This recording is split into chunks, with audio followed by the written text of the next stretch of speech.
بسم اللہ الرحمن الرحیم۔ اس ویڈیو کو لائک کرو اور چینل کو ضرور سبسکرائب کرو۔ حضرت انس رضی اللہ تعالیٰ عنہ فرماتے ہیں کہ جب دو مسلمان مصافحہ کرتے ہیں، یہ عمل کرتے ہیں تو ان کے جدا ہونے سے پہلے رب العالمین ان کے گناہ معاف فرما دیتا ہے اور حضور اقدس سرور کونین حضرت محمد صلی اللہ تعالیٰ علیہ وآلہ وسلم کی زیارت پاک سے مشرف ہوگا اور جنت میں اپنی جگہ دیکھ لے گا۔ اور وہ عمل یہ ہے، چلو شروع کرتے ہیں۔ بسم اللہ الرحمن الرحیم۔ السلام علیکم ورحمۃ اللہ۔ محترم ناظرین، حضور اکرم صلی اللہ تعالیٰ علیہ وسلم کی پیدائش سے صرف 55 دن پہلے یمن کا بادشاہ ابرہ ہاتھیوں کی فوج لے کر کعبہ ڈھانے کے لیے مکہ پر حملہ آور ہوا تو اس کا سبب یہ تھا کہ ابرہ نے یمن کے دارالسلطنت صنعا ایک بہت ہی شاندار اور عالی شان گرجا گھر بنایا اور یہ کوشش کرنے لگا کہ عرب کے لوگ بجائے خانہ کعبہ کے یمن آ کر اس گرجا گھر کی حج کیا کریں۔ جب مکہ والوں کو یہ معلوم ہوا تو قبیلہ کنانہ کا ایک شخص غیظ و غضب میں جل بھون کر یمن گیا اور وہاں کے گرجا گھر میں پاک خانہ کر کے اس کو نجاست سے لت پت کر دیا۔ جب ابرہ نے یہ واقعہ سنا تو وہ طیش میں آپے سے باہر ہو گیا اور خانہ کعبہ کو ڈھانے کے لیے ہاتھیوں کی ایک بہت بڑی فوج لے کر مکہ پر حملہ کر دیا اور اس کی فوج کے اگلے دستے نے مکہ والوں کے تمام اونٹوں اور دوسرے مویشیوں کو چھین لیا، جس میں 200 یا 400 اونٹ عبد المطلب کے بھی تھے۔ حضرت عبد المطلب کو اس واقعہ سے بڑا دکھ ہوا، بڑا رنج ہوا، چنانچہ آپ اس معاملے میں گفتگو کرنے کے لیے اس کے لشکر میں تشریف لے گئے۔ جب ابرہ کو معلوم ہوا کہ قریش کا ایک سردار سے ملاقات کرنے کے لیے آیا ہے تو اس نے آپ کو اپنے خیمے میں بلا لیا۔ جب حضرت عبد المطلب کو دیکھا کہ ایک بلند قامت، روبدار اور نہایت ہی حسین و جمیل آدمی ہے جن کی پیشانی پر نور نبوت کا جاہ و جلال چمک رہا ہے، تو صورت دیکھتے ہی ابرہ خوب ہو گیا اور بے اختیار تخت شاہی سے اتر کر آپ کی تعظیم و تکریم کے لیے کھڑا ہو گیا اور اپنے برابر بٹھا کر دریافت کیا کہ کہیے سردار قریش، یہاں آپ کی تشریف آوری کا کیا مقصد ہے؟ حضرت عبد المطلب نے جواب دیا کہ ہمارے اونٹ اور بکریاں وغیرہ جو آپ کے لشکر کے سپاہی ہانک کر لائے ہیں، آپ ان سب مویشیوں کو ہمارے سپرد کر دیجئے۔ یہ سن کر ابرہ نے کہا، اے سردار قریش، میں تو یہ سمجھا تھا کہ آپ بہت ہی حوصلہ مند اور شاندار آدمی ہیں، مگر آپ نے مجھ سے اپنے اونٹوں کا سوال کر کے میری نظروں میں اپنا وقار بہت کم کر دیا ہے۔ اونٹ اور بکریوں کی حقیقت ہی کیا ہے؟ میں تو آپ کے کعبے کو توڑ پھوڑ کر برباد کرنے کے لیے آیا ہوں، آپ نے اس کے بارے میں کوئی گفتگو نہیں کی۔ حضرت عبد المطلب نے کہا، مجھے تو اپنے اونٹوں سے مطلب ہے، کعبہ میرا گھر نہیں بلکہ وہ خدا کا گھر ہے، وہ خدا اپنے گھر کو بچا لے گا، مجھے کعبہ کے ذرہ بھی فکر نہیں۔ یہ سن کر ابرہ اپنے فرعونی لہجے میں کہنے لگا، اے سردار مکہ، سن لیجئے، میں کعبہ کو ڈھا کر اس کی اینٹ سے اینٹ بجا دوں گا اور روئے زمین سے اس کا نام و نشان مٹا دوں گا، کیونکہ مکہ والوں نے میرے گرجا گھر کی بڑی بے عزتی اور بے حرمتی کی ہے، اس لیے اس کا انتقام لینے کے لیے کعبہ کو مسمار کر دینا ضروری سمجھتا ہوں۔ حضرت عبد المطلب نے فرمایا، پھر آپ جانیں اور خدا جانے، میں آپ سے سفارش کرنے والا کون ہوں؟ اس گفتگو کے بعد ابرہ نے تمام جانوروں کو واپس کر دینے کا حکم دیا اور عبد المطلب تمام اونٹوں اور بکریوں کو ساتھ لے کر اپنے گھر چلے گئے اور مکہ والوں سے فرمایا، تم لوگ اپنے اپنے مال مویشیوں کو لے کر مکہ سے باہر نکل جاؤ اور پہاڑوں کی چوٹیوں پر چڑھ کر دروں میں چھپ جا کر پناہ لے لو۔ مکہ والوں سے یہ کہہ کر پھر خود اپنے خاندان کے چند آدمیوں کو ساتھ لے کر خانہ کعبہ میں گئے اور دروازہ کا حلقہ پکڑ کر انتہائی بے قراری اور گریو زاری کے ساتھ دربار الہی میں اس طرح دعا مانگنے لگے کہ اے اللہ، بے شک ہر شخص اپنے اپنے گھر کی حفاظت کرتا ہے، لہٰذا تو بھی اپنے گھر کی حفاظت فرما اور والوں کے صلیب کے بیچاروں عیسائیوں کے مقابلے میں اپنی اطاعت و اشاروں کی مدد فرما۔ عبد المطلب نے یہ دعا مانگی اور اپنے خاندان والوں کو ساتھ لے کر پہاڑ کی چوٹی پر چڑھ گئے اور خدا تعالیٰ کی قدر کا جلوہ دیکھنے لگے۔ ابرہ جب صبح کو کعبہ ڈھانے کے لیے اپنی لشکر جرار اور ہاتھیوں کی قطار کے ساتھ آگے بڑھا اور مقام مغمس میں پہنچا تو خود اس کا ہاتھی، جس کا نام محمود تھا، ایک دم بیٹھ گیا اور ہر چند مارا اور بار بار للکارا، مگر ہاتھی نہیں اٹھا۔ اسی حال میں قہر الہی ابابیلوں کی شکل میں نمودار ہوا اور ننھے ننھے پرندے جھنڈ کے جھنڈ، جن کی چونچ اور پنجوں میں تین تین کنکریاں تھیں، سمندر کی جانب سے حرم کعبہ کی طرف آنے لگے۔ ابابیلیوں کے اندل بادل لشکروں نے ابرہ کی فوجوں پر اس زور و شور سے سنگ باری شروع کر دی کہ آن کی آن میں ابرہ کے لشکر اور ہاتھیوں کے پرخاشے اڑ گئے۔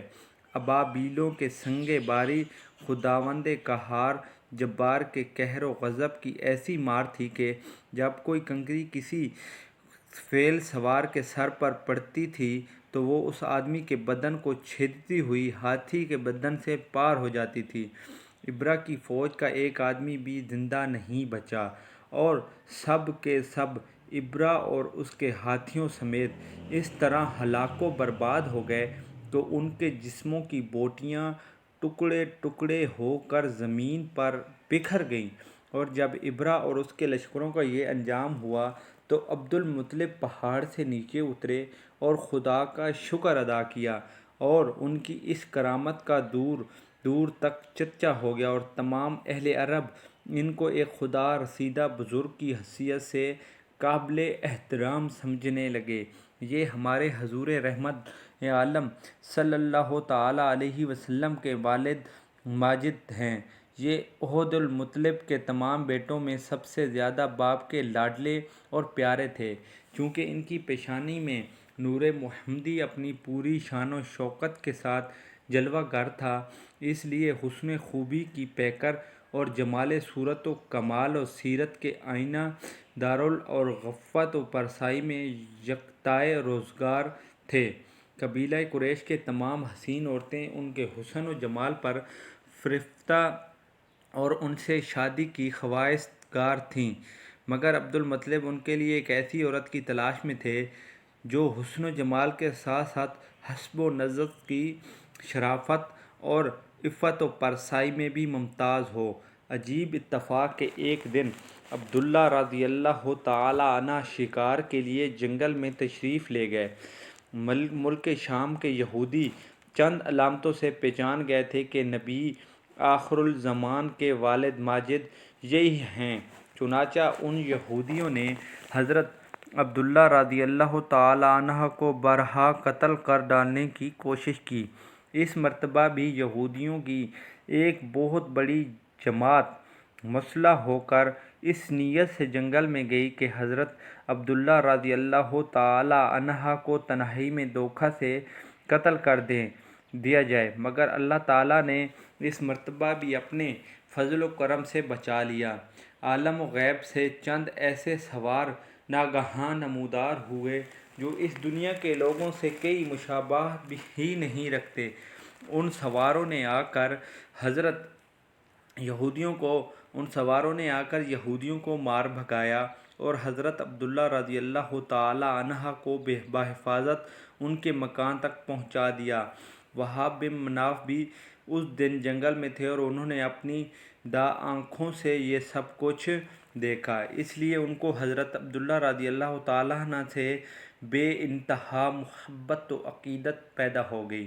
اور گھر آ کر یہ عزم کر لیا کہ میں اپنی نور نظر حضرت آمنہ رضی اللہ تعالیٰ عنہا کی شادی حضرت عبداللہ رضی اللہ تعالیٰ عنہ سے کروں گا۔ چنانچہ اپنی اس دلی تمنا کو اپنے چند دوستوں کے ذریعے انہوں نے عبدالمطلب تک پہنچا دیا۔